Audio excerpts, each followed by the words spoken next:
তোমরা কি জানো আমেরিকার বাসগুলোতে কোনো কন্ডাক্টর থাকে না, শুধু বাস ড্রাইভার থাকে। কেন সেটা বলছি, চলো। তো দেখো, বাসগুলো কিন্তু সবসময় না এরকম ফাঁকাই থাকে, আমার বেশ ভালো লাগে।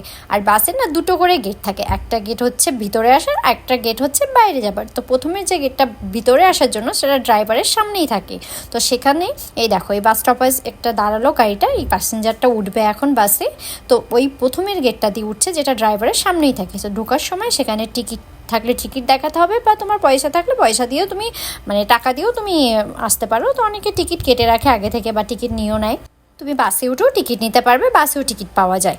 তো এরপরে দেখো গাড়িটা চলছে, কি সুন্দর লাগছে বাইরের ভিউটা। আর গাড়ি দাঁড় করানোর জন্য এরকম সিটের পাশগুলোতে এরকম দড়ির মতো থাকে, যেটা তুমি টেনে দিলে না ওই ড্রাইভারের ওখানে একটা সাউন্ড হবে যে স্টপ, রিকোয়েস্টেড ফর স্টপ।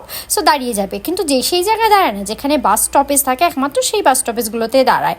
তো অনেক সময় বাস স্টপেজে লোক থাকে না, তো কী করে লোক না থাকলে তো ড্রাইভার দাঁড়ায় না, সেই জন্য ভিতর থেকে তোমার যদি নামতে হয় সেই বাস স্টপেজে, তো ভিতর থেকে তোমাকে ওই দড়িগুলো ধরে টানতে হবে, তাহলে ড্রাইভার বুঝবে যে এই স্টপেজে তুমি নামবে, তখন দাঁড়াবে।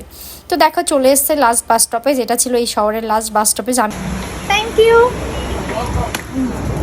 আমরা শুনতে পেলে এখানে কিন্তু সবাই বাস থেকে নামার আগে ড্রাইভারকে থ্যাংক ইউ বলে নামে, এটা আমাকে বেশ ভালো লাগে এখানে এই জন্য। তারপরে দেখো যারা ওদিকে যাবার তারা সব বাসে উঠে যাচ্ছে, আর এদিকে আমরা সব নেমে গেলাম। এটা ছিল এখানকার বাস স্টপেজ, আর ওটা ছিল বাস এখানকার অফিস ওদের।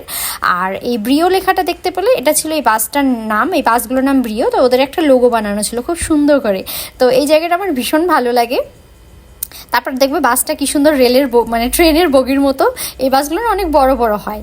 আর দেখো জয়েন ওই ট্রেনের বগিগুলো যেরকম থাকে না, কীরকম শুয়োপোকার মতো বাসটাকে লাগছে না দেখতে, সবুজ কালার এরকম এঁকে বেঁকে যাচ্ছে।